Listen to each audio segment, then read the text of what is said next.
आज हमारे स्टूडियो में मौजूद है एक ऐसी शख्सियत जिनकी उपलब्धियां जितनी ऊंची है, उनका स्वभाव उतना ही विनम्र।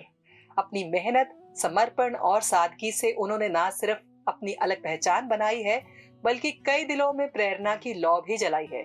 और अगर बात करें उनकी कला की, तो उनके हाथों में जैसे रंग बसते हैं। उनकी पेंटिंग सिर्फ कैनवस पर रंगों का मेल नहीं, बल्कि भावनाओं की खूबसूरत अभिव्यक्ति होती है। हर स्ट्रोक में कहानी होती है, हर रंग में एहसास होता है। ऐसी बहुमुखी प्रतिभा की धनी, सादगी और सौम्यता की मिसाल हमारी आज की खास मेहमान है मिसेस शाइनी शर्मा। रेडियो दुखपुर में आपका हार्दिक स्वागत है Mrs Shiny Sharma ji. Thank you so much Simran. सबसे पहले मैं चाहूंगी कि आप हमारे लिसनर्स को थोड़ा अपने बारे में बताएं। मैं अपना सबसे अहम रोल बताऊं तो मैं एक पेंटर हूं, एक आर्टिस्ट, और मैं पेंटिंग करती हूँ। इसके अलावा कोई भी इंसान, मुझे लगता है, एक रोल में बंधा हुआ नहीं रह जाता है। हम एक ही समय में बहुत सारे रोल अदा कर रहे होते हैं। तो जिंदगी के बाकी सारे रोल्स के साथ साथ professionally I am a painter and I am very very proud of it, very happy about it कि मैं पेंटिंग्स करती हूँ। मेरी विधा है, मैं बड़े कैनवसेस करती हूँ जो एक्रिलिक और ऑयल दोनों करती हूँ। हमेशा लोग पूछते हैं कि आप क्या दर्शाते हैं, तो मैं अपने मन की भावनाएं, अपनी सोच, उसको दर्शाने की कोशिश करती हूँ। जो आप कहना चाहते हो, कभी कभी लगता है कि सिर्फ शब्द काफी नहीं है, तो उनको आप अपने एक्सप्रेशन के माध्यम से, अपनी पेंटिंग्स के माध्यम से मैं उनको व्यक्त करती हूँ। जो भी चल रहा है जिंदगी में, जो मेरी सोच है, जो मेरी क्वेस्ट है, जो मेरी खोज है, एज अ इंसान, एक भारतीय के तौर पे, एक इंसान के तौर पे, एक नारी के तौर पे, वो मैं कोशिश करती हूँ कि मैं अपनी पेंटिंग्स में उजागर करूँ। आपने बिल्कुल सही कहा, कला एक माध्यम होता है अपनी फीलिंग्स को एक्सप्रेस करने का। तो जो आप कर रही हैं बहुत बढ़िया कर रही हैं। देखो, हर चीज की शुरुआत होती है और आपकी शुरुआत मुझे लग रहा है बचपन से होगी। तो मैं जानना चाहूंगी कि आपका बचपन कैसा रहा, माहौल कैसा था, पारिवारिक माहौल। चूंकि मैं उधमपुर की ऑडियंस को एड्रेस कर रही हूँ, तो सबसे पहले मैं ये बताना चाहूंगी कि मैं बहुत ज्यादा कनेक्ट होती हूँ इस प्लेस से, क्योंकि मैं खुद एक स्मॉल टाउन से हूँ। मैं एक ज्वाइंट फैमिली में पली बढ़ी। वो मेरा एक बहुत ही बड़ा एसेट है, क्योंकि आप सोच भी नहीं सकते हो कि एक बचपन कितना सौभाग्यशाली होता है जो एक ज्वाइंट फैमिली में बड़ा होता है। तो एक बड़े भरे पूरे परिवार में तो बहुत सारे लोग, बहुत सारे एक्सपीरियंसेस होते थे और बहुत खुशहाल था। हम बहुत सारे बच्चे और सब मिलके खेलते थे, और इस सारे शोर शराबे, खेल कूद के बीच में भी मेरा एक अपना सोच का एक कोना था, जिसमें मैं बहुत सारी किताबें पढ़ती थी और बहुत पढ़ती थी।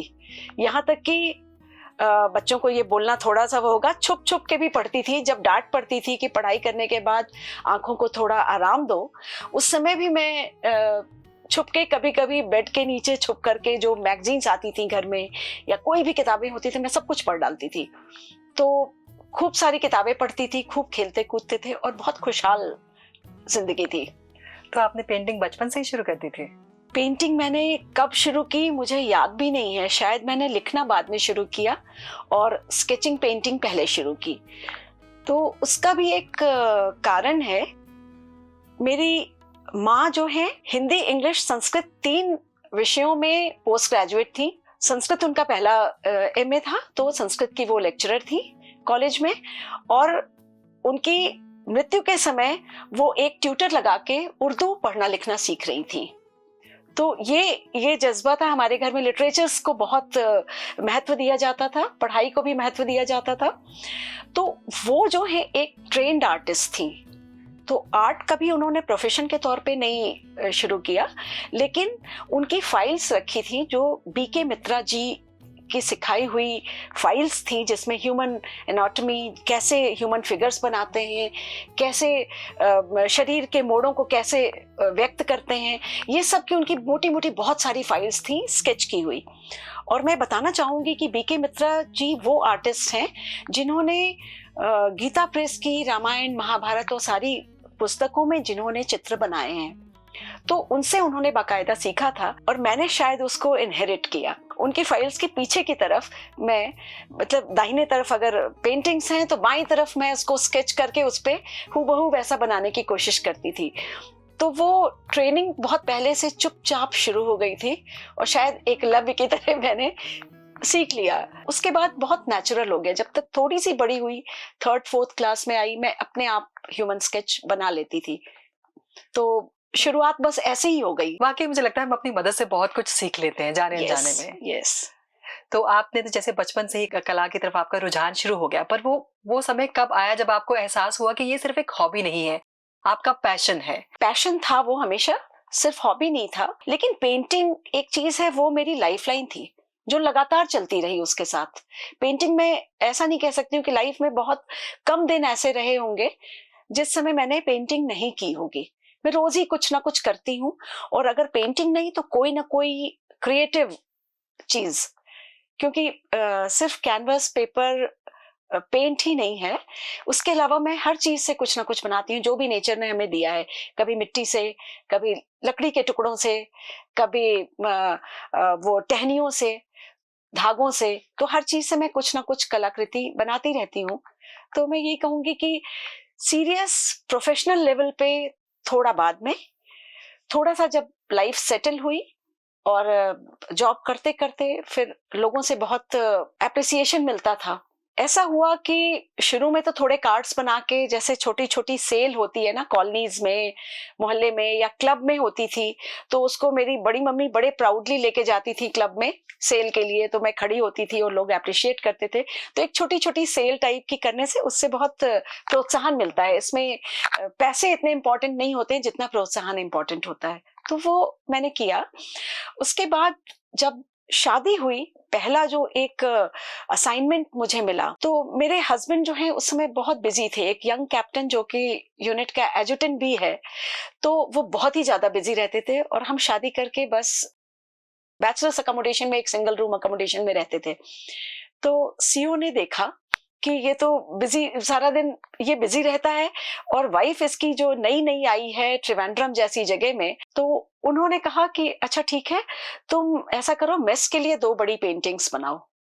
और वो मेरा एक बहुत बड़ा ब्रेक था। आप सोच सकते हैं कि एक यंग लड़की के लिए वो कितनी बड़ी, कितनी शान की बात होगी कि उसको 2 पेंटिंग्स एक ऑफिसर्स मेस के लिए बनाने को बोला गया है, फौजी मेस के लिए। वो बहुत बड़ा असाइनमेंट था।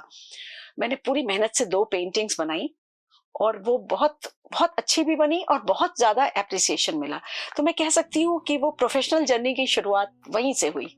वो शुरुआत तो आई थिंक बहुत अच्छी रही होगी, पर ग्रेजुअली आपको कुछ चैलेंजेस फेस करने को पड़े होंगे, मिले होंगे, तो उनको आपने कैसे ओवरकम किया? मैं जब तक यंग स्टूडेंट थी, अपने घर में थी, मेरे लिए टाइम ही टाइम था पेंटिंग के लिए, पढ़ाई और बाकी कामों के अलावा।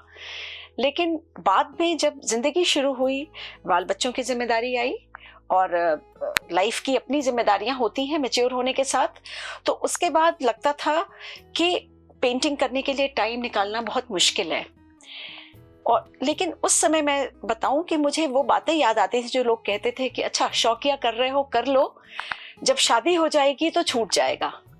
तो वो चीज, वो कई बातें मेरे लिए एक चैलेंज बन के सामने थी कि नहीं, ऐसा नहीं है, ये तो मेरी लाइफ लाइन है, ये तो मुझे कंटिन्यू करना ही है। और वक्त तो आपके हाथ में होता है, आप उसको कितना स्ट्रेच कर सकते हैं, कैसे निकालते हैं। तो वो मैंने कोशिश किया कि अपने लिए मैं वो समय जरूर निकालूं। तो चैलेंजेस आए। हम करियर की बात कर रहे थे, तो आप बताएं मुझे, मतलब हमारे लिए जो है ना एज वाइफ, तो ये जो है घर और करियर में बैलेंस बनाना एक जगलिंग एक्ट की तरह होता है। आप ये कैसे मेंटेन करती हैं? जब परिवार है तो जिम्मेदारियां तो हैं, और एज अ फौजी वाइफ मुझे लगता है औरतों पे बहुत सारी जिम्मेदारियां हैं, क्योंकि मोस्ट ऑफ द टाइम कभी हस्बैंड फील्ड में होते हैं, कभी साथ में रहते हुए भी इतना ज्यादा बिजी होते हैं और अपने काम में इतना ज्यादा उनको वक्त देना पड़ता है कि बाकी घर परिवार बच्चों की सारी जिम्मेदारियां आपको अकेले उठानी पड़ती हैं। लाइफ प्रोटेक्टेड है, लाइफ बहुत खुशनुमा है, बहुत अच्छी है, लेकिन फिर भी सारी जिम्मेदारियां अकेले उठाना कभी कभी आसान नहीं होता है। पर फिर भी मैं कहूंगी कि वक्त जो होता है ना, मेरी माँ कहा करती थी कि वक्त बेटा वो 24 घंटे का नहीं होता है, वो इलास्टिक की तरह होता है। आप उसको खींच करके अपने लिए समय निकाल सकते हो अगर आप टाइम मैनेजमेंट सही से करते हैं। घर का काम भी ऐसा होता है कि आप चाहे तो उसमें पूरा दिन गुजार दें, चाहे तो उसको थोड़े से टाइम में खत्म करके आगे की सोचें कि अब इस टाइम में मुझे क्या करना है। बच्चों को भी पूरे टाइम उनके ऊपर मुझे लगता है एक हेलीकॉप्टर की तरह होवरिंग पेरेंट होने का कोई फायदा नहीं है। उनको उनका समय दीजिए और क्वालिटी टाइम दीजिए। उनको जहां जरूरत है आप अवेलेबल रहिए, लेकिन उनको भी अपने वक्त की अहमियत समझाइए। कई बार बच्चों को समझना पड़ता है कि मदर के भी समय की अहमियत है। तो हम बात करें परिवार की, हमारे बच्चों की। आपकी जिंदगी में अगर देखें इस फील्ड में आपको पारिवारिक सपोर्ट, फैमिली सपोर्ट कितनी मिली, इसको आप कितना मायने देती हैं?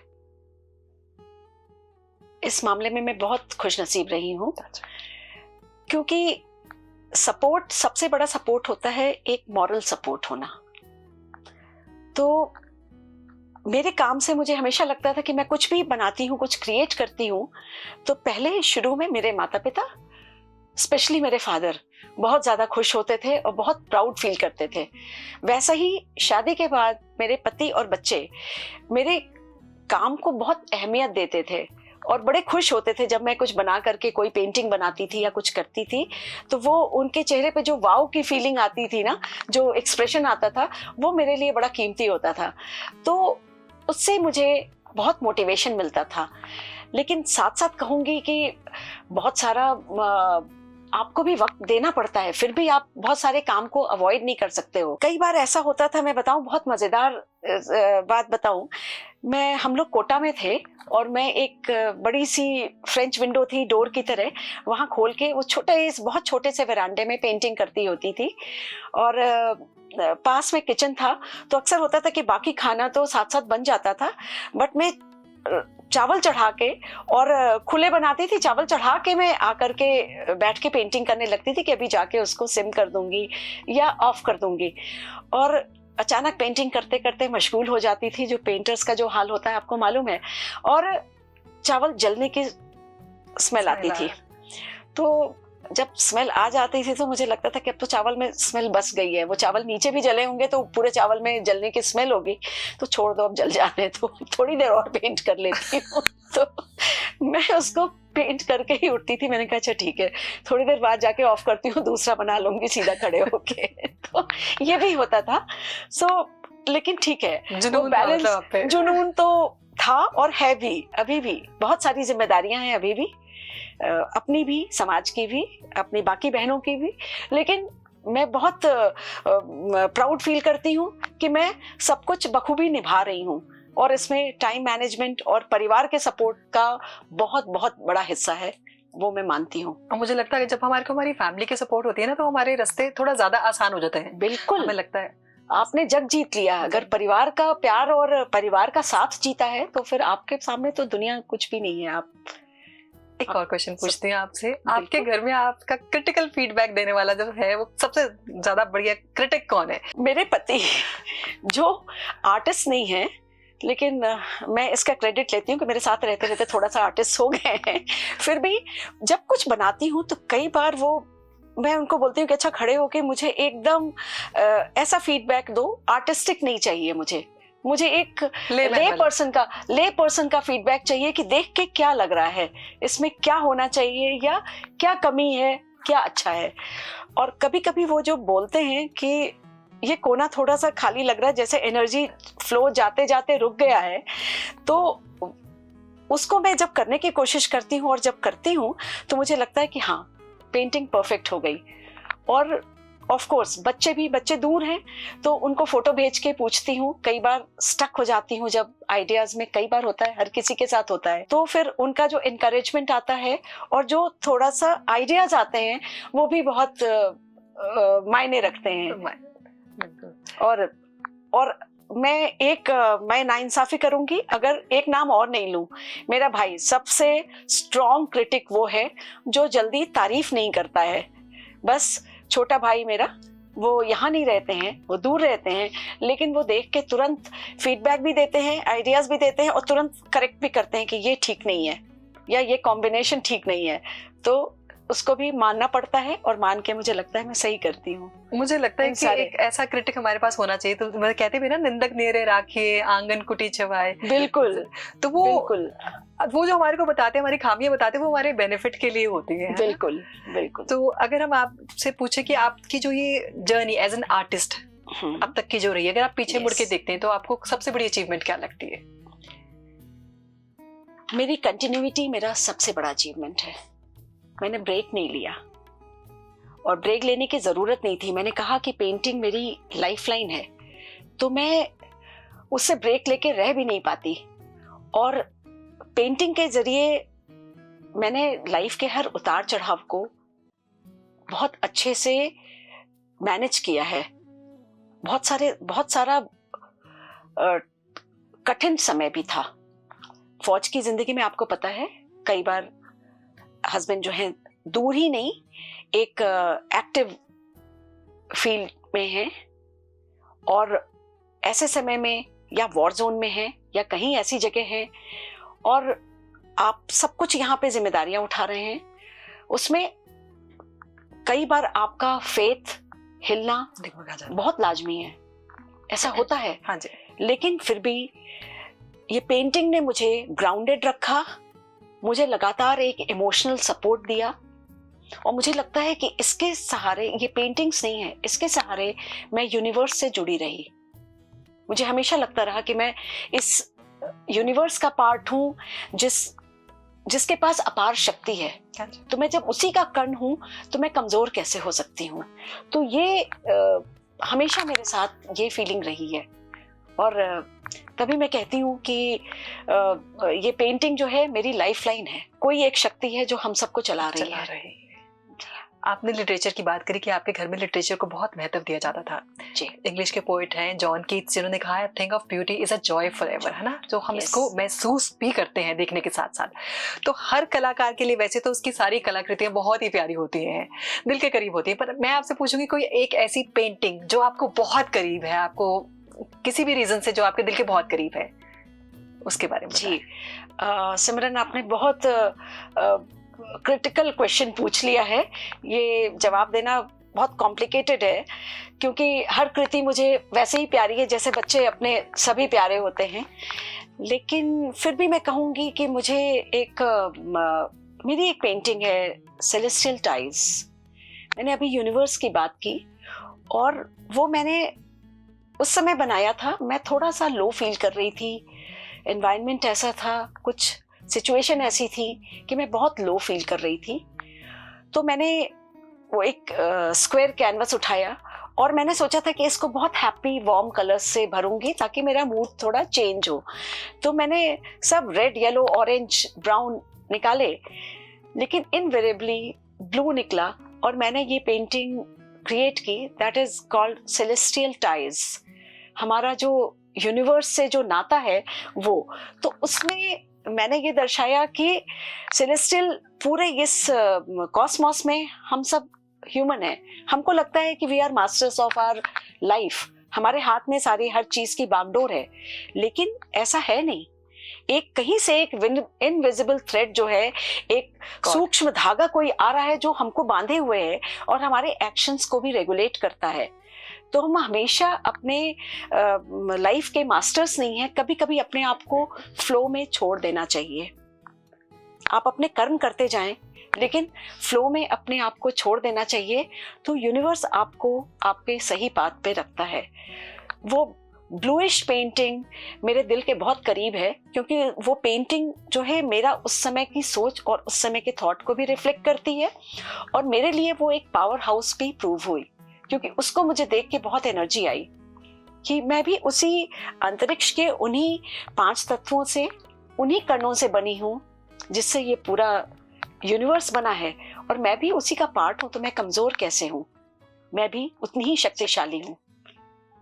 तो कह सकते हैं कि वो पेंटिंग थोड़ा दिल के ज्यादा करीब है। तो आप उस समय जो एक्सप्रेस करना चाह रही थी, जो बोल के शायद नहीं कह पाई, आपने अपने कला के थ्रू ना वो अपनी सारी चीजें, जो आपकी फीलिंग्स आपने एक्सप्रेस कर दी। तो बिल्कुल सही बोला आपने, बिल्कुल सच बात की कि वो शायद वो थ्रोट चक्र जो बोल के नहीं व्यक्त हो पाया, वो कैनवस पे निकल के आ गया। बिल्कुल।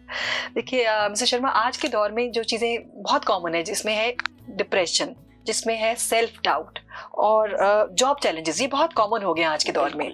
मैं चाहूंगी कि आप हमारे यूथ और वर्किंग वुमेन जो स्ट्रगल कर रहे हैं अपनी लाइफ में, किसी तरह का भी स्ट्रगल, चाहे घर और काम को बैलेंस बनाने में या किसी भी तरह का स्ट्रगल है, आप उनको क्या मैसेज देना चाहेंगे? मैं सबसे पहले तो ये बोलना चाहूंगी कि अपने आप को अहमियत देना सीखिए, अपने आप को प्यार करिए। अपने आप को प्यार करना बहुत जरूरी है। हम सब इंसान हैं, हमारे अंदर खामियां भी हैं, बहुत सारी स्पेशल क्वालिटीज भी हैं, तो हर चीज को हमें आत्मसात करना है। हम जो भी हैं हम हैं, और अपने प्रति जब प्यार होगा तो आप अपने आप को माफ भी बहुत आसानी से कर पाएंगे। अपनी जो गलतियां हुई हैं उन गलतियों को भी आप बहुत आसानी से माफ कर पाएंगे। और दूसरी चीज, एक्सप्रेशन। आप घुटते मत रहिए, किसी ना किसी तरीके से अपने आप को एक्सप्रेस करिए। मैं कहती हूँ यहीं पे कला जो है एक बहुत इम्पॉर्टेंट रोल प्ले करती है, जो एक पुराना एक संस्कृत श्लोक भी है, साहित्य संगीत कला विहीना साक्षात पशु पुच्छ विषाणहीना। तो ये जो है ना, इसमें ऐसा नहीं है कि आपको उन चीजों में पारंगत होना है, लेकिन आपके पास कोई एक इंटरेस्ट होना चाहिए। साहित्य, संगीत, कला का कोई भी माध्यम हो, आप जब उसमें थोड़ी देर अपने आप को डुबाते हैं तो आपको रास्ता मिल जाता है, वो डिप्रेशन दूर हो जाता है। और दूसरी चीज ये कहूंगी, शेयर करिए, अपने आप में अकेले मत रहिए। हम सब सामाजिक प्राणी हैं, तो अपनी दुख, दर्द, खुशियां सब कुछ शेयर करिए। हम जितना शेयर करेंगे उतने हेल्दी रहेंगे और सबको साथ लेके आगे बढ़ेंगे। बस इसके अलावा सबकी सिचुएशन अलग होती हैं, लेकिन हर कोई इन मूल मंत्रों को याद रखे तो आई थिंक अपनी जिंदगी को बहुत अच्छे से चला सकते हैं। मुझे आपकी ये बात बहुत अच्छी लगी कि खुद को प्यार करो, अपने आप को भी अहमियत देनी बहुत जरूरी है, जो हम भूल जाते हैं। Charity begins at home. जब हम खुद को प्यार करेंगे, दूसरों की जय से पहले खुद की जयकार करेंगे, तभी दूसरे वाले, सामने वाले भी हमारा सम्मान करेंगे। यस। और जो हमारे दिल में है, हमें, मुझे लगता है वो भी कह देना चाहिए, बजाय कि हम कुड़ते रहे, सल्क करते रहे, अपनी हेल्थ खराब करते हैं। कई बार लगता है कि हम सिर्फ बोल नहीं पाए इसलिए अगले को पता नहीं लग पाया। मुझे एक थॉमस हार्डी, एक बहुत फेमस नॉवेलिस्ट हैं, और उनके वो जो चांस एंड फेट वाला जो एस्पेक्ट था वो मुझे बचपन से बहुत सालता था कि अरे काश कह दिया होता तो ये बात वहीं पे ठीक हो जाती, खत्म हो जाती। तो ये चीज मन में रखिए मत, कह दीजिए उसको। बिल्कुल सही कहा आपने। और हम बात कर रहे थे डिप्रेशन की, तो मैं आपसे जानना चाहूंगी कि ये माना जाता है जो कला है, जो आर्ट है, ये एक तरह से हीलिंग का भी काम करती है, हीलर का भी काम करती है। आपको क्या लगता है कि आर्ट हील करती है हमारे को? बिल्कुल।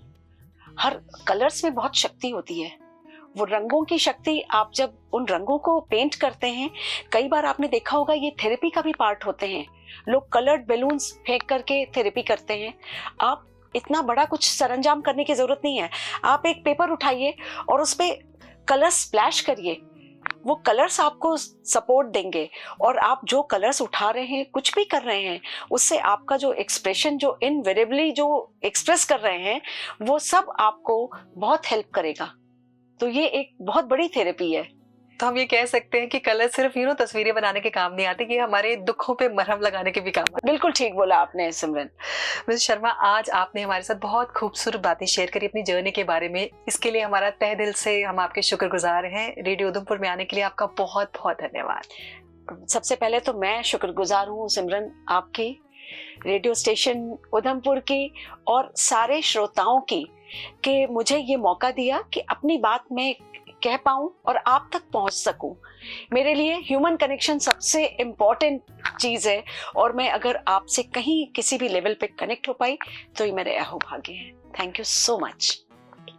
रेडियो उधमपुर 89.2